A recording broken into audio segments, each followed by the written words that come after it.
The next game we're talking about is one of the 2 night games that we're talking about, which is number 16 Duke at number 4 Florida State, 7:30 p.m. Eastern Time on ABC. Biggest storyline, honestly, Dalton, is will Riley Leonard play? Another quarterback that we interviewed on the show, so if you want to check out that interview, he's a fantastic kid. He unfortunately suffered a high ankle sprain in that loss to Notre Dame 3 weeks ago. Mike Elko, the head coach, recently said that Leonard is, quote, day-to-day with that ankle sprain. So obviously this is a huge game. They're going to do whatever he can to get him on the field. Their backup, Henry Balin IV has played pretty well. 75.1 grade last week in the win over NC State. But ultimately, I don't think Duke has a chance of upsetting Florida State unless Riley Leonard plays in this game. Right now, Riley Leonard is a first-round prospect on PFF's 2024 NFL Draft Big Board. I just don't see the Blue Devils really having a shot in Tallahassee, Dalton, unless they have number 13 back there under center. I agree, and I think it rolls right into something I want to spotlight that I think with these 2 teams doesn't get talked about enough. These are 2 of the elite secondaries in the country. All right, you've got Duke has the highest grade. They're cornerbacks. They're the highest graded group of cornerbacks in the country in coverage, a 91.5. And Florida State is right behind them at 5th with an 89.6. These are 2 big-time secondaries that you need every bit of the arsenal in the passing game to get through. They're in they're really good in contested situations. Florida State is first in coverage. Duke's in the top 15. Wow. And the funny part is you would think, this is going to work both ways too, because they're receivers on each side. All right. I looked at this. I just found it funny in contested situations. You would think Florida State with Coleman and Wilson and even Jaheim Bell are great. You would think they're great in contested catch situations. 59.9 receiving grade is 111th in the country. Wow. It seems odd because Coleman at Michigan State was known for that. And we saw him make the one-handed catch last week, right? It seems odd, but they kind of are in a lot of those situations and don't convert a high percentage of them. And Duke, their receivers are even worse at a 57.7 at 115th in the country, even below that. So you've got 2 teams with excellent secondaries that are tough to crack. And you're going to, they're going to have to scheme some guys open, have some balance. You got Miles Jones for Duke is the number 1 graded corner in the country right now. Florida State has an excellent crew, Jarion Jones, Renardo Green, guys like that. They both run, because they have these great corners, a ton of man coverage. Duke is the best man coverage team in the country right now, and Florida State is 6th. And they're both only allowing in man coverage about 47% of passes to be completed. And Florida State in man coverage is not giving up a touchdown. So these 2 teams, I can guarantee you, they're going to line up in man coverage. They're going to trust the matchups, whether Leonard's in there or not. Even with Riley Leonard in there, Florida State's going to line up, and they're going to play man-to-man. They're going to jam at the line of scrimmage, and they're going to try to get Jared Verse just after. Especially, look, Leonard's best asset, despite being the first-round prospect and all this stuff, the best thing Riley Leonard does is run the football. Take off scrambling. Sometimes there's some read options, some design in there. Even if he plays on a high ankle, which is really bothersome, right? He's got to be able to move in this game because guys, I'm telling you, on both sides, guys are not going to get open real quick, right? This is especially if you want throws down the field, it's going to take a while. And I think similar to this Bama-Tennessee game, I don't know that necessarily the team with more rushing yards will win. I'm real sure of it in that game. But you're going to need to find some balance, right? Like I look at Florida State and I go, if you line up and you drop back and you just throw into the secondary all night, you're going to have a problem, right? I think in the passing game, I think Jaheim Bell could be a big deal. I think Lawrence Tofili could be a big deal. You have to stay away from the outside the numbers against this Duke team, all right? The other thing, Trey Benson, 200 yards against Virginia Tech, but I don't believe he has 80 yards in any other game. They need to get this going. They need some balance because, you've seen when they're at their best, they do have balance. When they were running counter against LSU, when Benson had 200 against Virginia Tech, they gritted their way through the Clemson game without any balance, right? They really gritted their way through the Boston College game, losing the rushing battle. They need some balance in this game. If you get into a situation where you're behind against Duke and you're just dropping back, throwing the ball, their secondary is actually the best part of their team. Now, it goes the same way, the other way for Duke. you don't want to be throwing at these corners either. And Duke doesn't have a ton of speed on the outside. All right, they really, the big thing, I think Riley Leonard's health actually could be an X factor for Duke. If he's healthy enough, and Florida State's going to run a ton of man coverage, and maybe this goes for Jordan Travis too. When you see teams that run a ton of man, your quarterback has opportunities to run the ball, right? They talk about this all the time. Everybody's back is turned. It's one-on-one. It's face guard, and it's all that stuff.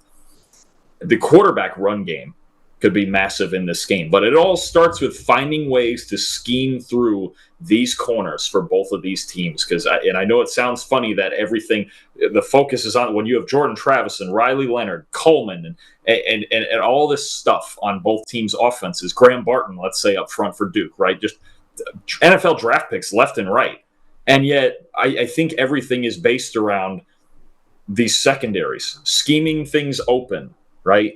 Quarterbacks taking off running when they have the opportunity, finding balance to maybe, soften things up or, when you're getting out on the edge and, people are running with motion and man coverage. There's so many different things schematically that can happen in this game, but it starts with working around two excellent secondaries. Yeah, dude, you took the words out of my mouth, man. I think that is exactly what I'm looking at too, is that, my big matchup besides Duke's receivers against Florida State secondary, which I think you did a great breakdown of, is Florida State's receivers against Duke's secondary. Right now, Keon Coleman mentioned how Riley Leonard is a first-round prospect on PFF's Big Board. Keon Coleman, top 15 overall prospect on PFF's Big Board. He's the number 3 receiver in the NFL draft, too, behind Marvin Harrison Jr. and Malik Neighbors from LSU. Johnny Wilson is a second-round prospect on PFF's Big Board right now. Jaheim Bell is one of the top tight ends on PFF's Big Board right now. And Jordan Travis, the guy who leads them all, has a top 20 grade among FBS quarterbacks this year. So this is a deadly passing attack, and I think it's a really interesting point you made in that Keon Coleman at Michigan State, all he did was jump balls, dude. All he did. That's what made him great.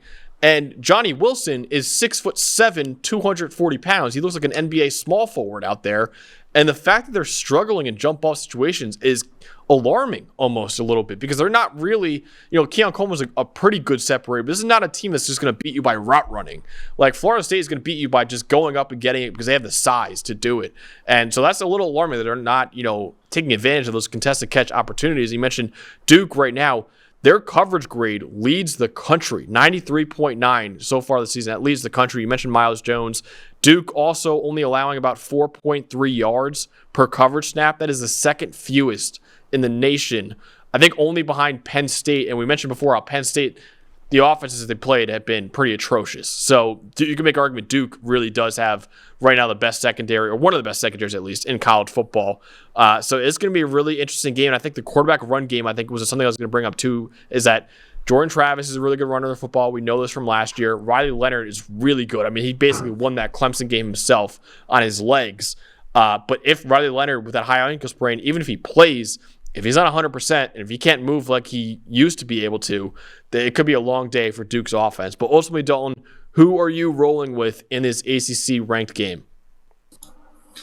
I think I like the Seminoles in this game. They're at home, and the questions about Leonard's health, even if he's healthy with a high ankle, it's hard because you're always just one hit from just not being able to move at all. I like Travis at 100% having his mobility. He's a dangerous runner too, and he has been for a long time against all that man coverage. And I think there's going to be times where Duke's secondary is winning the battle, and he has to take off and run. I think both of these teams are going to need balance. I think Travis is going to add more to that than Leonard is, either on the bad ankle or just obviously out. I think it's funny. It's funny you mentioned with Coleman, because I heard somebody, I forget who it was, earlier in the week, kind of compare him to Brandon Marshall. And I find it fun. I find it funny that then I just thought of it now, and what him and Wilson remind me of a little bit is when Marshall and Alshon Jeffrey were with the Bears. Yep. And it didn't seem like they were ever open, but they should be, because they're so darn big, right? Just a weird comparison that I thought of in my head just now. That I was like, yeah, kind of because does Johnny Wilson not seem a little bit like Alshon Jeffrey? He's not the best separator in the world, but he's so big, he's open anyway, right? Yeah.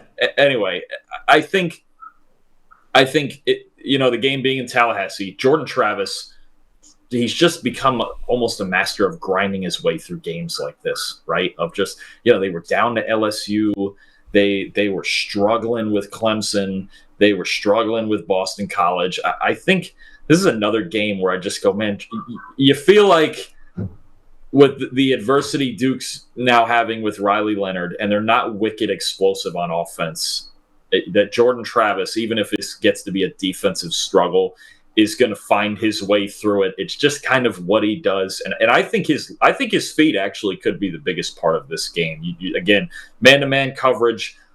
Florida State's having some problems finding balance in a traditional run game. I'd really like to see him get out on the edge on some bootlegs, and then just take off running when he has opportunities. I'll take Florida State 30-22.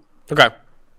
That's fair. I'm going to go with Florida State as well, 27-21. I think this is a great point, is that maybe the winner of this game, you mentioned how the Tennessee-Alabama game will come down to who runs the ball better. The winner of this game might be what quarterback runs the ball better, honestly. With all the man coverage that those defenses play, it could come down to that, and these two quarterbacks are very mobile, and hopefully Leonard has his mobility back after suffering that high ankle sprain 3 weeks ago. But listen, I think if Riley Leonard plays in this game and he's healthy, Duke has a good chance of upsetting Florida State, because I think they do some things that could really challenge the Seminoles, especially with Riley Leonard in the run game.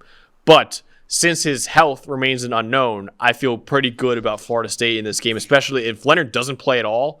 Then I think the Florida State could really blow him out maybe in this game. But it's going to be a great game. I'm really excited for this one. This is actually the last ranked opponent that Florida State currently has on their schedule until probably the ACC championship game. Maybe one of the I think they play Miami and they play Florida as well. Maybe they join the top 25 at that point. But right now, Duke is the last ranked team that Florida State has. So they have everything in front of them right now to make the college football playoff. It's just about not screwing up, really, for the Seminoles.